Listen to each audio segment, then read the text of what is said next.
like mysterious lights out of the darkness of the unknown. At least so they seem to us, the UFOs, the flying saucers. As real as they may appear at the time, they are nevertheless intangible illusions between fantasy and reality. Most scientists, however, remain skeptical. They speak mostly of unexplained phenomena, of optical illusions, or refer to the secret research carried out during the period of the Third Reich. A documentary of mystical stories. What's more, these phenomena are even mentioned in the German Armed Forces technical manuals. As a matter of fact, the world's first reported UFO sighting seemed to confirm this theory. On the 14th of December, 1944, Reuters reported in the New York Times, "A mysterious illuminated ball is the latest Nazi air warfare weapon. This means that towards the end of the Second World War, Germany was in possession of a secret weapon which displayed all the typical characteristics of a UFO." Our quest for German UFOs has been extremely difficult. We gathered together mysterious reports and stories, underground literature, photographs, sketches, and fragments of handwriting. And we tried to make contact with individuals who had been involved with the former secret societies Thule and Friel, as well as the Black Sun organization. One person we encountered would only say, "Those who know do not speak. Those who speak do not know." The first part of our puzzle took us to pre-First World War Vienna, where all sorts of esoteric, occult, and Sumerian ideas and material were circulating. Ideas which would later be taken up by the Third Reich, and with them the vision of a new and unconventional technology. It was a period which witnessed an enormous blossoming of various secret doctrines and orders: Templars and Rosicrucians, Illuminati and Freemasons, Anthroposophists, Theosophists, Neo-Templars and Armanen. Some of them seemed suddenly to have woken up after a centuries-long sleep. What had disturbed their slumber was this: the impending arrival of the prophesied New Age, the changeover from the age of Pisces to the Aquarian Age. Every one of these groups felt themselves called upon to make their mark on the approaching era. At the beginning, heretical theologians as well as Oriental, Nordic and Atlantis scholars all worked in concert, fascinated by one goal: the new golden age.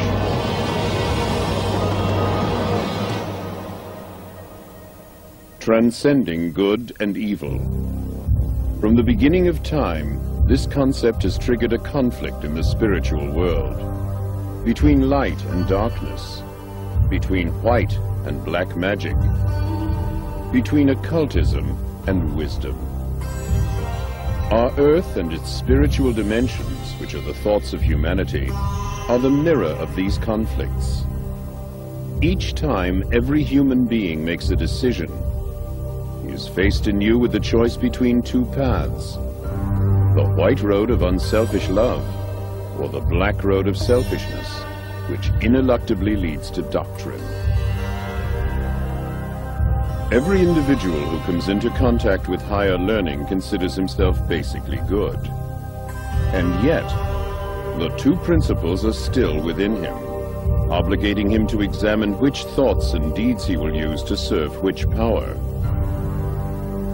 At the end of time, the twilight of the gods, he will realize that heaven and hell are our own thoughts and actions, good and evil our own invention. Then he can draw on this experience to make the journey home to completeness. The powers of darkness and light serve only one Lord, the creator of all things. They have the one goal of availing ourselves of the life experience to create a race of superior beings. Power without love can only lead to catastrophe.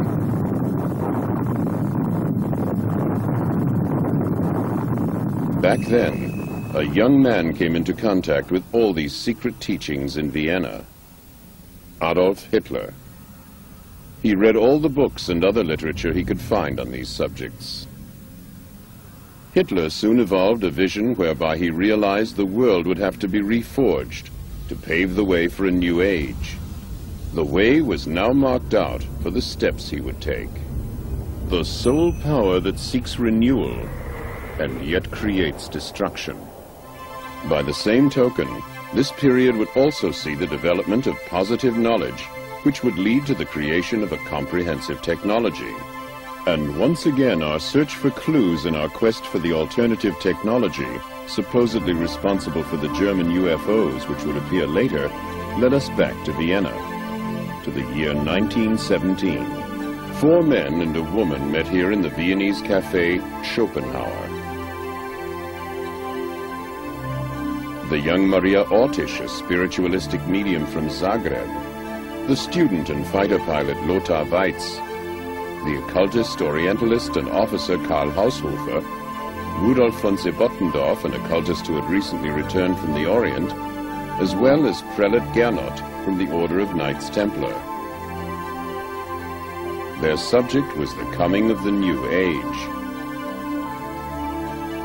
They spoke of secret revelations, the Spear of Destiny, the magical violet black stone.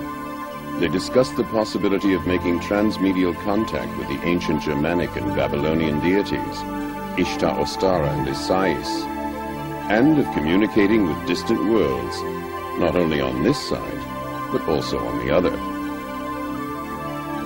It is quite likely that this coffeehouse meeting witnessed the birth of the secret Thule Society, which in turn later spawned the German National Socialist Party, the SS, Black Sun, and the Friel Society, which in its turn gave a foundation to the occult activities of the Third Reich and the new comprehensive technology. And the beginning of German UFOs. What was the secret behind it all? The invincible source of power for them was the Black Sun, an infinite beam of light which, although invisible to the human eye, was nevertheless there and very real. Just as the bright daylight sun can illuminate the exterior, so the dark sun can light up the soul of man. It illuminates the divine light.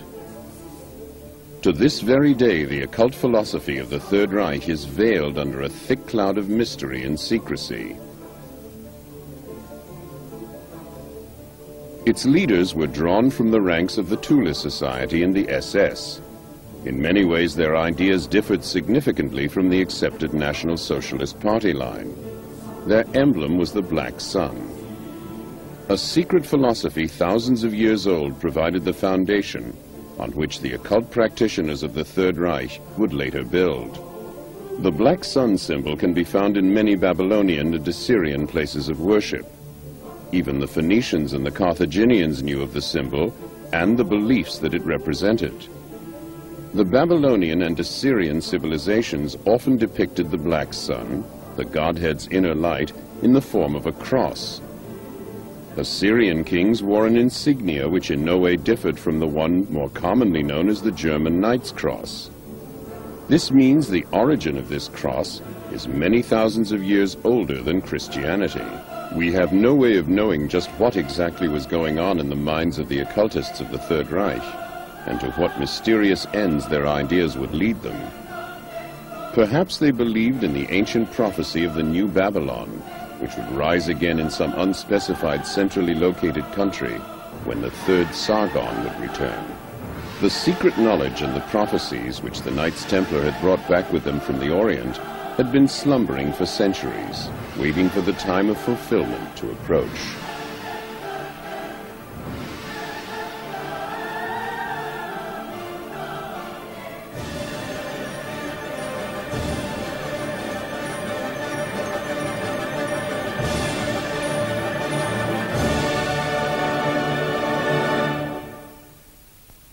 In 1919, von Sebottendorf joined with Karl Haushofer and Dietrich Eckart to form the Thule Society. This was to be a melting pot of various occult orders, with a network of connections throughout Germany.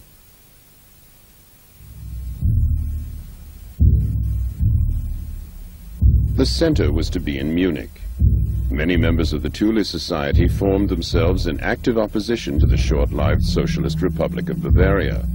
A political party was founded, and in 1921, Adolf Hitler, a man well known for his occult beliefs, was engaged as a political orator.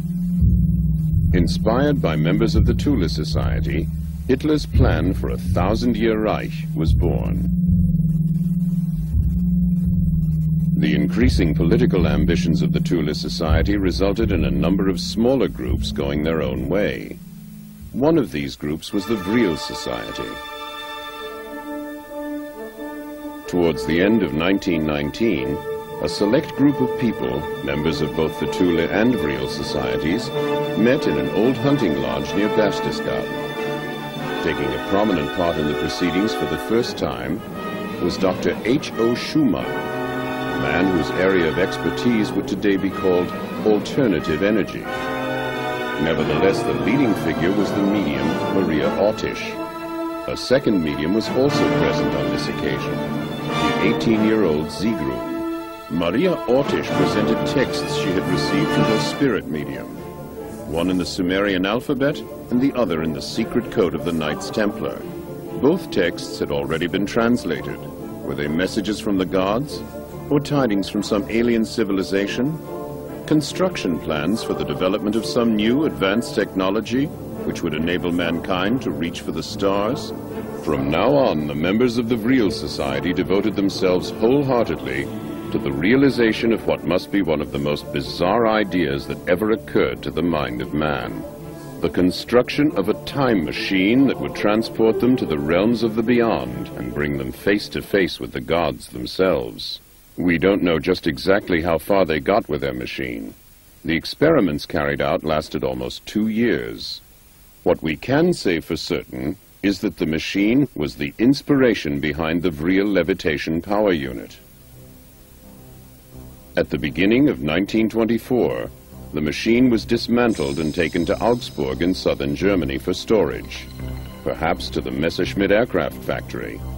As a member of the Thule Society, Rudolf Hess gave a number of lectures and was, among others, one of the people responsible for the early encouragement this new technology was accorded.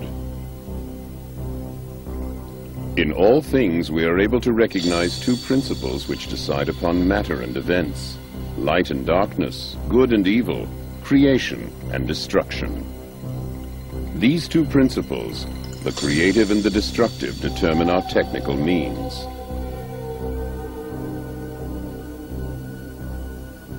Another advocate of this new technology was Victor Schauberger. Your propulsion theory is a mistake. This statement was made by inventor Victor Schauberger, who is believed to be associated with these esoteric societies. It addresses one of the essential points of the issue. Nowadays, we would call this the search for an alternative form of energy.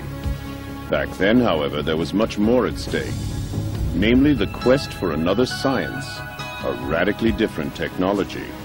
To put it simply, we could say implosion instead of explosion. The positive elements among the esoteric scholars of the Third Reich were aware that all divine creations have always been creative, never destructive. A technology which results in explosions and is based on the principle of destruction cannot therefore really be in keeping with divine intentions.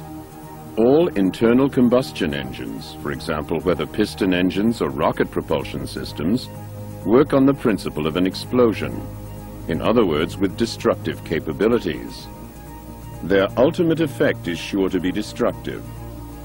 The environmental damage meanwhile visited on the planet by the technology of explosion, including atomic energy, exhaust fumes, and so on, makes it quite clear that the call for a new technology, like the one under discussion back then, is clearly justified. Victor Schauberger's experimental flying prototypes worked on the principle of levitation. Esoteric knowledge played an ever-increasing role in the search for new sources of energy and motive power. Such research as there was particularly important in the development of electrogravitational and tachometric propulsion. This seemed to be at the very core of the alternative technology. the energy source of the future, cheap, clean, and independent of raw materials. Two special departments, U-13 and SSE-4, were set up to concentrate exclusively on the realization of this new technology. Die Intuition Johannes Keplers führte ihn zu dem Geheimwissen der Pythagoreer. Johannes Kepler introduced him to the secrets of Pythagoras. Victor Schauberger's vibratory theories tied in with the traditional teachings of Pythagoras and Johannes Kepler. The monochord, an acoustic measuring instrument used by Pythagoras, demonstrates to us how the universe was created using sounds, which we obtain through a division of the sides. The entire universe was created using this principle of harmonic resonance. Der Obertonreihe ist der ganze Kosmos aufgebaut. Ganzzahlige Verhältnisse, Proportionen bestimmen den Aufbau der Materie. Auch im Weltall und in den Atomen. Das chemische Periodensystem der Elemente, die Mendelschen Vererbungsgesetze, die Blattstellungsgesetze, bei den Pflanzen auch der Aufbau der Kristalle und so weiter. Überall, wo wir mathematische Strukturen, Proportionen haben, kommen wir auf das Grundprinzip des Monochords, die Obertonreihe. Victor Schauberger benutzte die Mathematik des Monochords, um seine integrale Technik und seine Lehre von den inneren Welten, von den Schwingungen der inneren Welten zu entwickeln und auszubauen. Übrigens, seine Mathematik ist nicht euklidisch. Die Geheimlehre der Pythagoreer wurde von den Templerorden übernommen, aufbewahrt und überliefert. Und Victor Schauberger hat sich dieses Wissen zunutze gemacht, um seine integrale Technik zu entwickeln und ist so zur Implosion gekommen. Anhand des Energieplans der Natur sehen Sie hier das Alpha und Omega, den Grundton bis zu den Obertönen bis hinauf zum letzten Ton, so wie das ganze Universum aufgebaut ist. Alpha und Omega stehen symbolisch für Geist und Materie. Therefore, what we have here is something whole. This knowledge therefore makes an all-embracing science possible. Implosion is the utilization of the potential of the inner universe within the outer universe. Implosion ist die Nutzbarmachung des Due to the forces of energy Potenzials and der evolutionary inneren science, Welten und we've der been able to äußeren make Welt. great strides in the field of antimatter, Anhand der and with it do Energiebahnen away with the und der effects of gravity. Implosionstechnik gelangen wir in den Bereich der Antimaterie und damit zur Aufhebung der Schwerkraft. Im Juni 1934 wurde mein Vater von Reichskanzler Adolf Hitler In June 1934, my father was invited by the Reichschancellor Adolf Hitler to discuss his work. Hitler wanted to know about his discoveries and talk about the various possibilities and what his great plan was. And he said, yes, I'm looking for a new technology which must once again harmonize with the natural order of things. And that is my real program. Mein Programm. Kurz vor dem Eintreffen der beiden Reichsbeauftragten Shortly before the meeting, Hitler, as Reichschancellor, gave the two deputies his orders. The two had come to discuss Hermann Göring's plan. An die zwei Reichsbeauftragten vom Hermann Göring-Plan. Herr Victor Schauberger, Sie werden das And he mit den said, beiden Herren Herr Victor besprechen. Schauberger, you will speak with the two Reichsdeputies, and tomorrow, or by the latest, the day after tomorrow, a second meeting will take place. And he said to the two deputies, I find the plan fascinating. Yes, we Germans will bring about a whole new science. Wir Deutschen werden eine Biotechnik in Szene bringen. Socialist Party came to power, the occult societies withdrew into the background. Within the SS, the Thule Society created a separate secret organization called the Black Sun. The Friel Society carried on much as before with its scientific research. According to reports, the Friel Society had by the middle of 1934 created its first experimental circular aircraft to be propelled with the anti-gravitational effect, the RFC-1. The men responsible for the design and construction were Dr. Schumann and an engineer from Bochum. Since 1929, the young Gertie Vogt had been responsible for running the Friel Society, and she made herself known to private investors who were prepared to invest in projects that carried an element of risk. In the meantime, the members had become convinced that the mediumistic messages originated not from gods from the other side, but in fact from a highly developed alien civilization within the Aldebaran solar system. The main star in the constellation of Taurus is Aldebaran. Could it be that the Sumerians, whose language remains a mystery to this day, were Aldebaranians? If they did perhaps once land in Mesopotamia, it is interesting that the inscriptions on the royal tablets tell us when the royal power came down to us from the heavens. The Friel and Thule societies were not alone in their vision of space travel in the Germany of those days.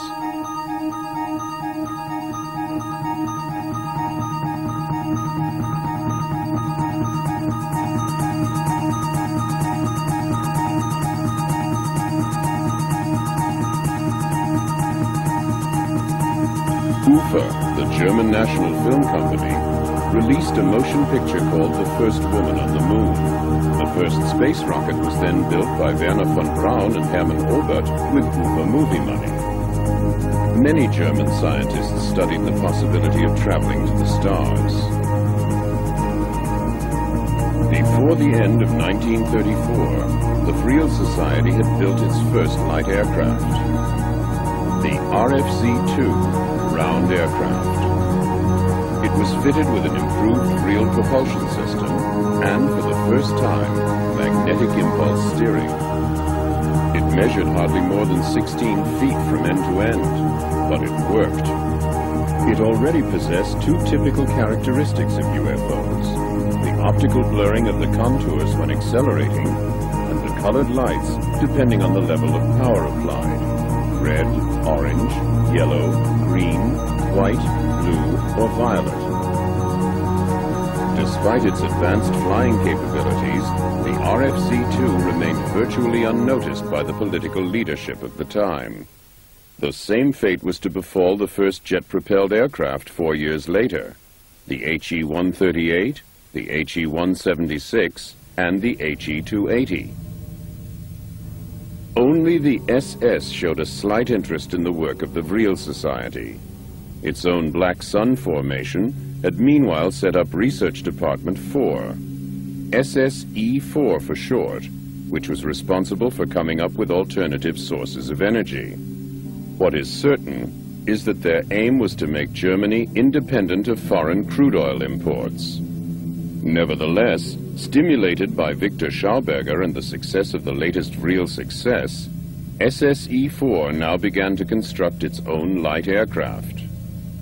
Using Captain Hans Kohler's tachyometer converter as a basis, and appropriating many Friel components, they developed their own Thule aero engine.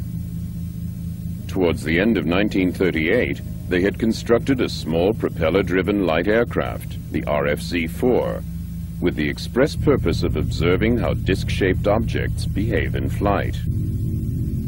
By 1939, the SS had already built its RFC-5, the first long-distance aircraft measuring more than 65 feet, and with the mysterious name Haunebu-1. Under tight security, the Haunebu-1 made its maiden flight, in all probability, in August of 1939. Documents show that by 1941, the British had already found out about these top-secret SS experiments. In contrast to the simple Friel prototype, the Haunebu was a complicated proposition. However, because of the form of its power unit, it offered considerably more storage space. In 1939, Hitler made one of his biggest mistakes. What might have been meant to be a limited military action, the Polish campaign, led directly to the Second World War. Quite contrary to what we might imagine the situation to be in the perfectly organized National Socialist state, everyone did exactly as he pleased. The Air Force, the Army, the Navy, and the industrial concerns all followed their own inclinations.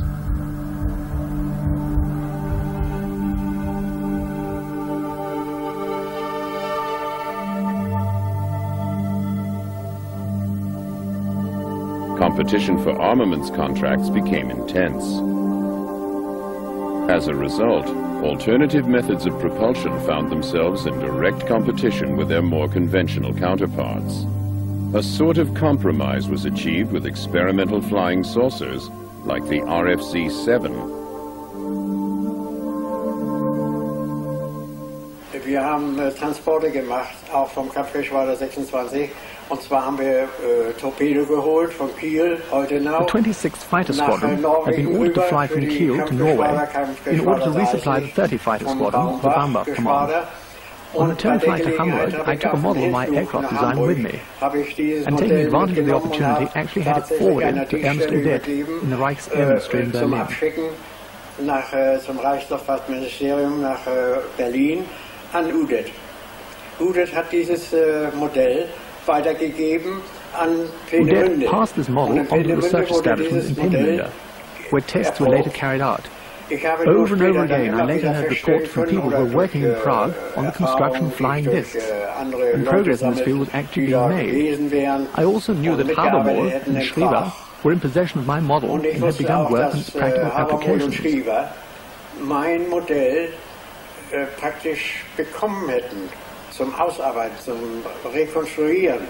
Und diese Flugscheibe hat der Schriever auf seine Art, seine Schriever made certain alterations to my plans, whereas, as I was later for certain, Habermohl had remained true to my original design.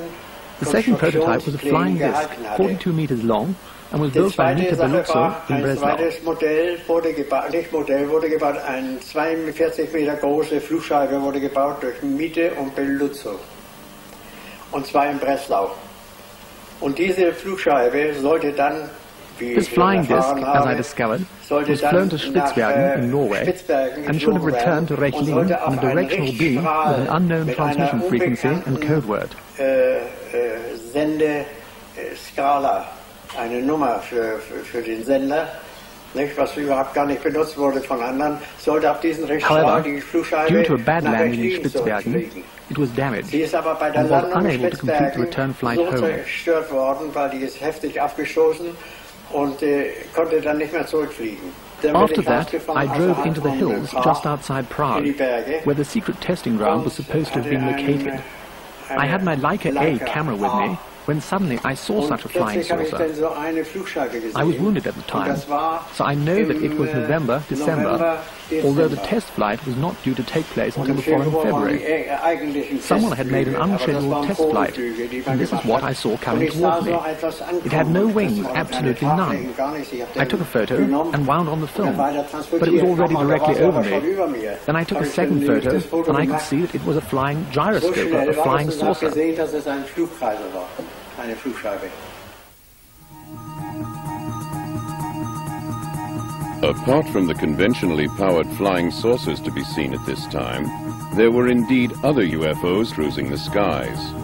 A small Vril RFC-2 had been in service as a reconnaissance aircraft since the end of 1940. This rare photograph shows an RFC-2 in the skies over the southern Atlantic, on the way to a rendezvous with the auxiliary cruiser Atlantis in the waters of the Antarctic. Individual sightings of the first RFC-6 Haunebu-2 were also reported. In July 1941, work began on this Schriever-Habermohl flying gyroscope, a jet-propelled vertical takeoff light aircraft. By the end of 1942, the first practical tests could begin. However, there were serious design faults in the first prototype. The same year, Dr. Richard Miete began work on a turbine-driven light aircraft, the RFC-7T. This was to be discus and not saucer-shaped. The Italian scientist Giuseppe Beluzzo soon joined this project, followed shortly afterwards by Schriever and Habermohl. They worked together to produce a functional, reliable light aircraft.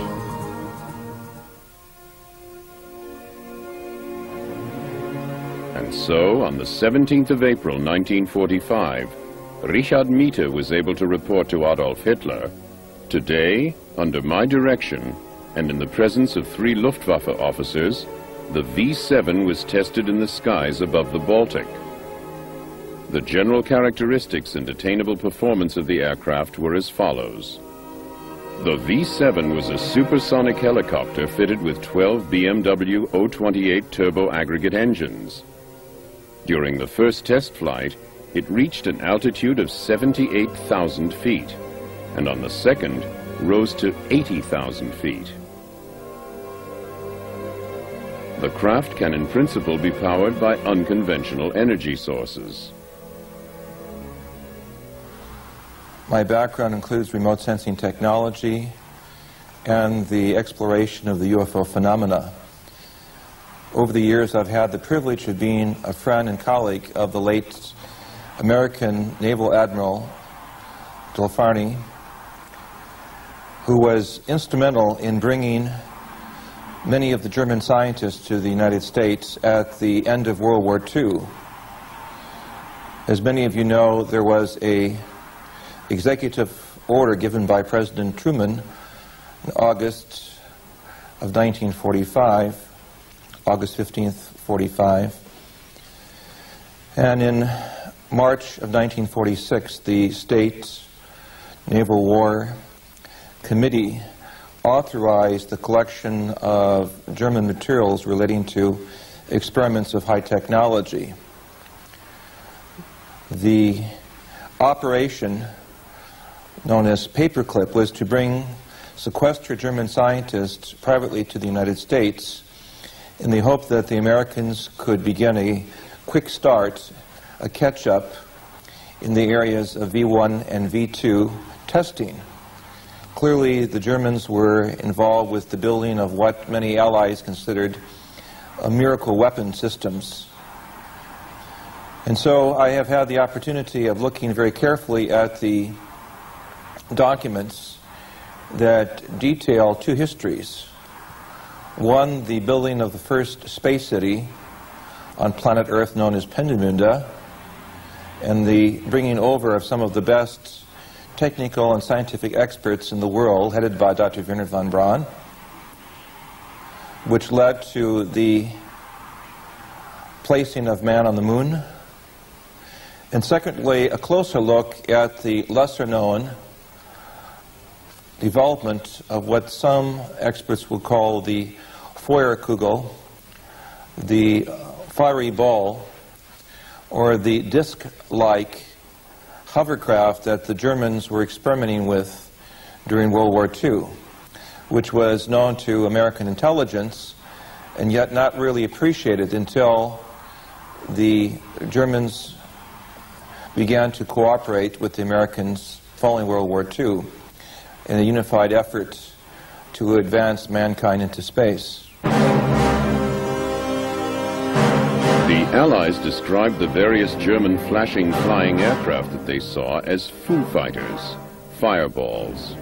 The German name for the typical Foo Fighter, however, was Fliegende Schildkröte, flying tortoise, because of its resemblance to the tortoise shell on the ground. It had been developed by a specialist technical unit of the SS in the Vienna suburb of Wiener Neustadt. It was in fact an unmanned flying probe. Its mission was to fly close to enemy aircraft and wreak havoc on the electrical circuits. In addition, it was equipped with a special type of klystron tube. The SS spoke of death rays. I was a fighter pilot in World War II. I served a career of 24 years as a fighter pilot in the United States Air Force. But I was a young fighter pilot in World War II, and I was a captain in the Air Force near the end of the war. And we began receiving reports sometime in 1943 of Foo Fighters, fireball fighters. They were balls of brilliant light, sometimes brilliant green and sometimes brilliant orange light, sometimes the size of a basketball and sometimes much bigger, that would get in formation with our bombers and stay there. Nothing, you couldn't shoot them down. You couldn't, no matter what maneuver we went through, they stayed exactly in position. I had friends who reported these balls of fire appearing outside of the cockpit of a fighter aircraft only 10 and 15 feet away, and they did every maneuver they could think of, dives and rolls and everything, trying to get rid of this ball of fire out there, and it remained in exactly the same position no matter what they did. This represented a technology far superior to anything that we had encountered anywhere on the planet before. We thought these objects were being manufactured by the German government because they were our opposition at the time, and we thought they had discovered some new technique because we had already experienced other instruments, other vehicles that passed through the bomber formations at very high speed that also had glowing tails. We had close approaches of disc-shaped craft, not as close as one would like, but following bomber formations. We knew that the rockets had been perfected, and we thought that most of these were simply a further extension of this rocket technology, and we believed that they were all being produced someplace by the Germans.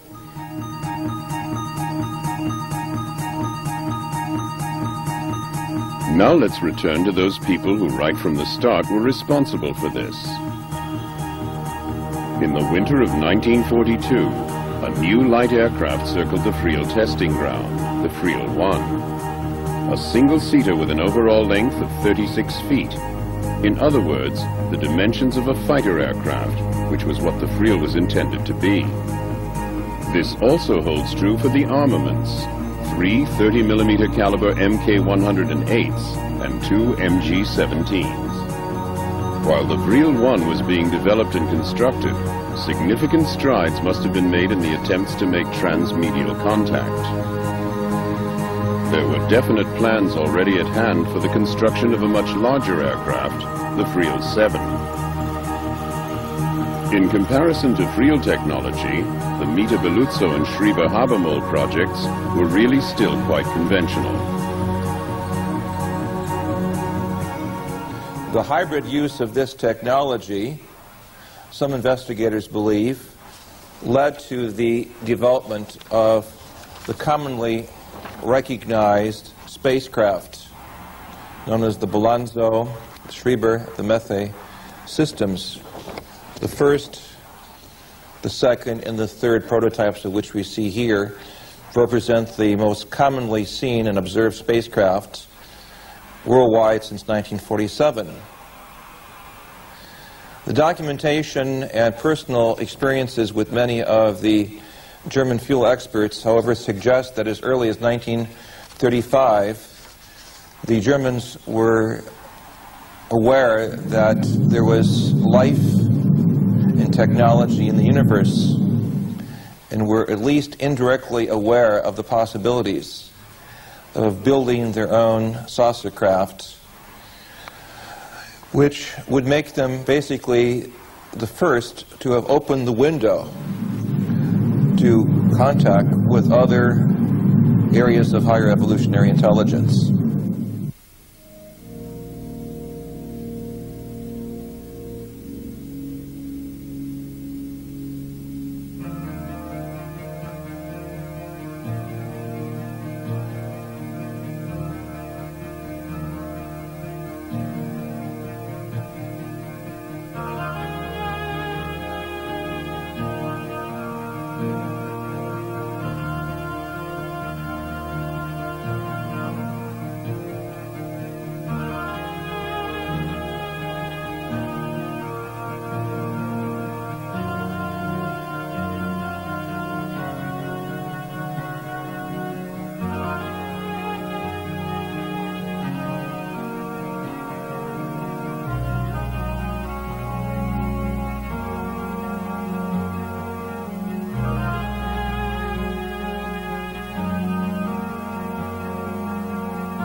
unbeknownst to those involved in Operation Paperclip, there were other scientists involved in the development of very advanced systems, from the larger honey buell systems that were developed in 1939, 42, and 45 that could carry literally scores of officers, to the Creel system, which was a very small vehicle, to a very large interplanetary electromagnetic spacecraft that was at least on the drawing boards, that had cabins for sleeping. We have a prospect of a vast system that made use of underground facilities for the preparation and launching of these most unique saucer craft that literally baffled the Americans and the British. The SS, however, had a more audacious plan. There were, at least on paper, plans for a giant Haunebu spaceship with a diameter of over 400 feet. And if the reports are correct, there was even a 230-foot-long Haunebu 3. Just before the end of the Second World War, Department SSE-4 planned to build its own gigantic UFO space station. It was to have been assembled in the old Zeppelin hangars.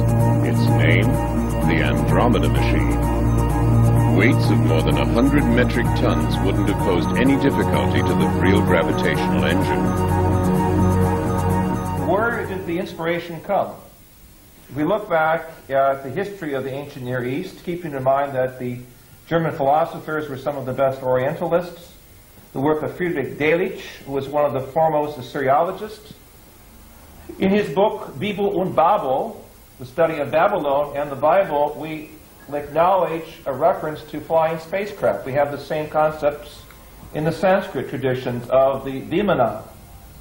The Germans were clearly well aware throughout the history of some 12 to 6,000 to 3,000 years, depending upon Oriental and Near Eastern history, that these craft did exist, and thus began in the 30s a very intensive effort to try to look at these exotic systems that could cross, as it were, the space barrier and open the window to contact with other worlds.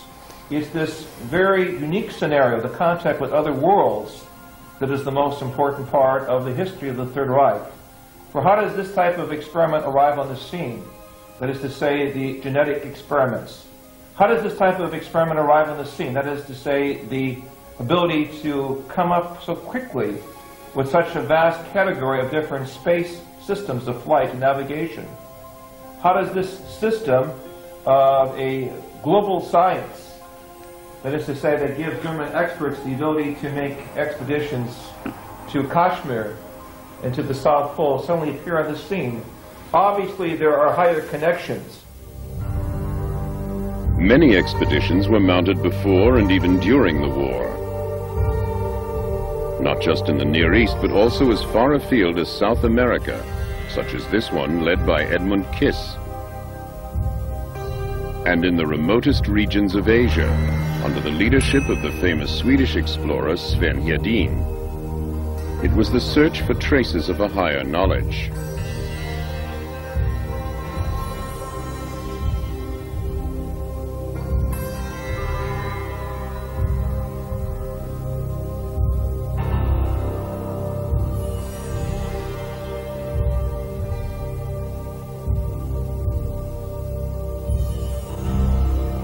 Da war mein Ziel immer die unbekannten Teile von Asien, wo die Karten das verlockende My aim was always those unknown parts of Asia, where the maps bore that enticing word unexplored over the white expanses. Such were the areas of Inner Asia and Tibet that I've always sought out. That is to say, I've always had a feeling and a belief that in the middle of the desert, where there was not a soul to be found, and where there were no roads, perhaps there could I discover traces of some ancient civilization.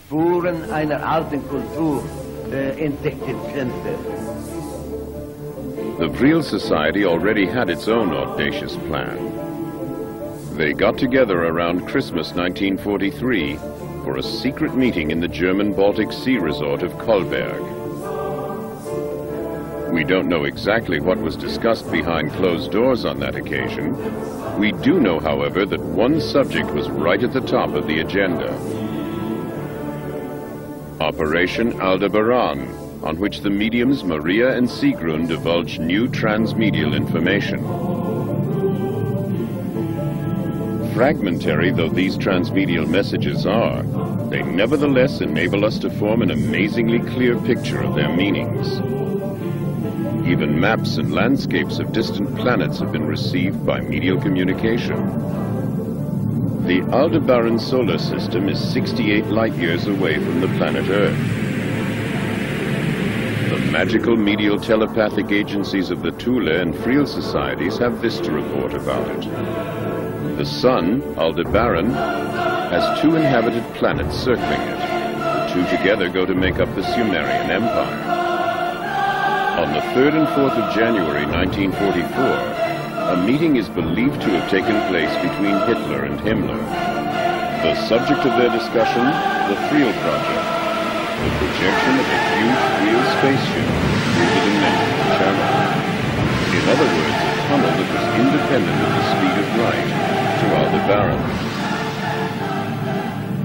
If we look at human history, we see throughout the documents of Sumeria, of Ebla in Syria, even the Old Testament book of Ezekiel, chapter 1, speaks of the wheel within the wheel. So there is very clear evidence of higher and parallel evolution throughout human history.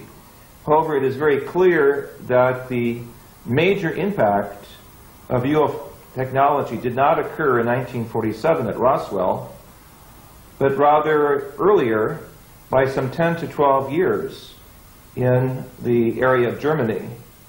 And on the basis of looking at documents and talking with former scientists who worked in Germany during the war, it is clear that many of the officers saw UFOs in the sky over Germany during World War II, and even in the region of Peenemünde, where the first experiments took place, there's clear evidence that there were advanced electronic eyes and ears that were watching very carefully the German scientific developments. Clearly and logically, Germany would be the most unique place for a contact that would be made by higher intelligence, since it was in the leadership of the scientific industry in the 20th century. Clearly, it was the place where some of the best scientific minds were assembled in the world.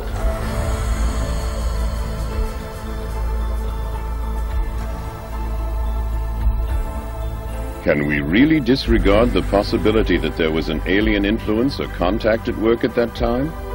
What could this structure, photographed on the Friel testing ground in the autumn of 1943, possibly be? A Friel 7 engine being tested?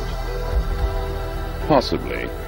But mightn't it also be a spaceship from Aldebaran?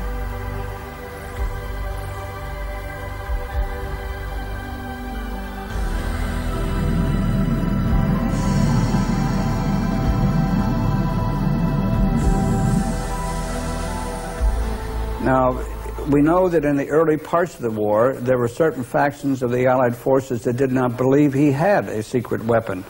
And it wasn't until the Americans made much emphasis of this that they began to look at it seriously, and indeed did discover that Hitler not only had a secret weapon, he had what we would call today a UFO or spacecraft. He had one already off of the drawing board and flying, and it was capable of 1,200 miles an hour, vertical takeoff, 90-degree changes, and much like a helicopter, and of course was far superior to anything the Allied powers had at that time. Secondly, they knew that he had another craft about to be up and going. It was capable of doing 2,500 miles an hour, which was double the original. And not only did it have the characteristics of the original craft, but it also had a laser weapon aboard it that was capable of penetrating 4 inches of armor. Now, needless to say that that really spooked the Allied forces into making a redemptive attempt against him and bringing him into a state of capitulation. What then became of all the secret projects carried out during the Third Reich? There are indeed a whole series of explanations. One is that the most important flying saucer was purposely sent to the bottom of Lake Mondsee in Upper Austria. Another is that they were concealed somewhere in South America and in the Antarctic. And not just that. Some people actually maintain that there is a German UFO base in the Antarctic, and that many were brought there disassembled by submarines. The most bizarre theory originates from the Special Department U-13. German UFOs are said to have traveled back in time as a result of entering a strange space-time discontinuity, where they were then received as the white gods of ancient Sumerian and Babylonian legends. Amazing tales. There is, however, something concrete to go on. Why did the Allies under Admiral Byrd mount an invasion of the Antarctic?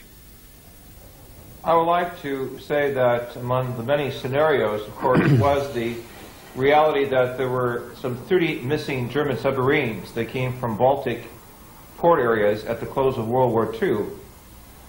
These submarine systems had the Walter snorkel system, which allowed them to stay under water for weeks at a time.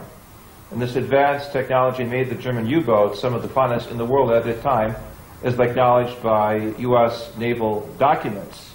It is conceivable that some of this advanced technology could have been put on the submarines, spirited out, and with the snorkel system could have made for Argentinian ports and even the facilities there in Queen Maanland or Neues Schwabenland. I say this as a strong possibility, having seen the film that was made in 1947 with Admiral Byrd and Admiral Wood. I had the opportunity to actually see portions of this film, and what struck me was the fact that there was a significant military contingent that went down to Antarctica with Admiral Byrd. Why was it necessary to bring some 4,000 soldiers, a battleship, an aircraft carrier, and a support team to go into an area that was purely a geological/geophysical exploration? Clearly there were other unknown factors there, and it was up to the Americans to see if they could acquire this missing technology. That is one scenario. After a few days, however, and the loss of an undisclosed number of aircraft, the operation was abruptly terminated. What happened? What mysterious opponent could have repelled the Allied invasion so quickly and decisively? Could it have been the few remaining members of the German armed forces? Or perhaps even aliens from Aldebaran? Admiral Byrd later explained to the press that in the event of another war, the hard facts were that we would have to reckon with an attack from aircraft that could fly from pole to pole. Later reports indicated that Admiral Byrd was given 8 months and unlimited funding to go in and pull this thing successfully off. But we also know that within 8 weeks he was totally defeated. Now the supposition at that point was that there was an advanced civilization and technology, most probably alien. There were with the Third Reich and the SS who was in Antarctica, and that those great and developed technologies were used to defeat Admiral Byrd. Throughout the world, in the ancient manuscripts of lost civilizations, we are confronted over and over again with tales of space-traveling gods who visited our planet to prepare mankind for a new age of knowledge and wisdom that would come about as a consequence of the next evolutionary step. The occult secret societies of the Third Reich knew of these traditions and sought ways to make contact with these space-traveling gods who had first arrived in Babylon all those centuries ago.